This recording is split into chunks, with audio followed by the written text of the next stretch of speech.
নমস্কার বন্ধুরা, লুবনার রাসুরিতে সবাইকে স্বাগত জানাই। আজকে আমি তৈরি করে দেখাচ্ছি কুচো চিংড়ির বড়া, যেটা গরম ভাতের সাথে খেতে বা সন্ধ্যাবেলায় স্ন্যাক্স হিসাবে খেতেও ভালো লাগে।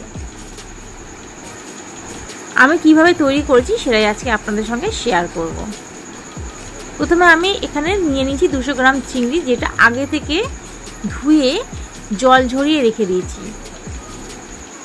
তাতে দিয়ে দেবো এবার হাফ বাটিরও বেশি মুসুরের ডাল, যেটা আগে 2 ঘন্টা আগে ভিজিয়ে রেখেছিলাম।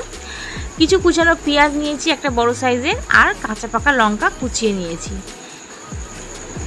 মিক্সিং জারের মধ্যে ডালটা দিয়ে দিলাম, সাথে অর্ধেকটা কুচানো পেঁয়াজ আর অর্ধেকটা কাঁচা লঙ্কা দিয়ে দিলাম। ঝালটা যে যার স্বাদ অনুযায়ী দেবেন। দিয়ে খুব ভালো মতো একটা ব্লেন্ড করে নেব, কিন্তু লক্ষ্য রাখতে হবে একটু যেন দানা দানা থাকে, তাহলে খাওয়ার সময় মুখে ভালো লাগবে। ডাল বাটাটা এবার দিয়ে দিলাম কুচো চিংড়ির উপরে, সাথে এবার দিয়ে দিলাম অবশিষ্ট যে কুচানো পেঁয়াজ আর কাঁচা লঙ্কাটা।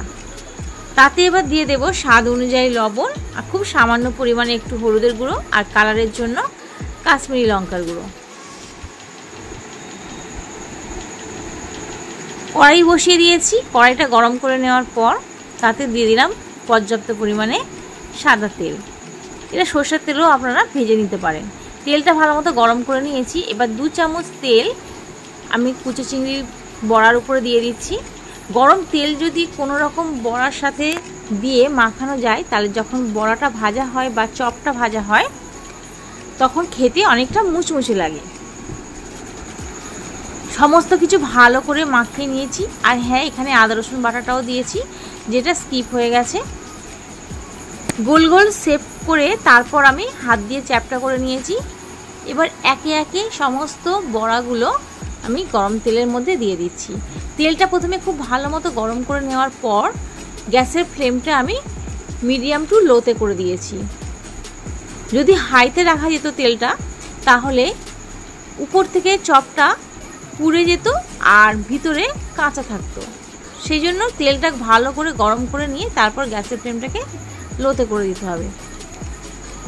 আমার এদিকে চিংড়ি মাছের চপটা অর্ধেকটা ভেজে নিয়েছি, আর অবশিষ্ট তেলের মধ্যে বাকিটা দিয়ে ওই একই রকমভাবে ভেজে নেব।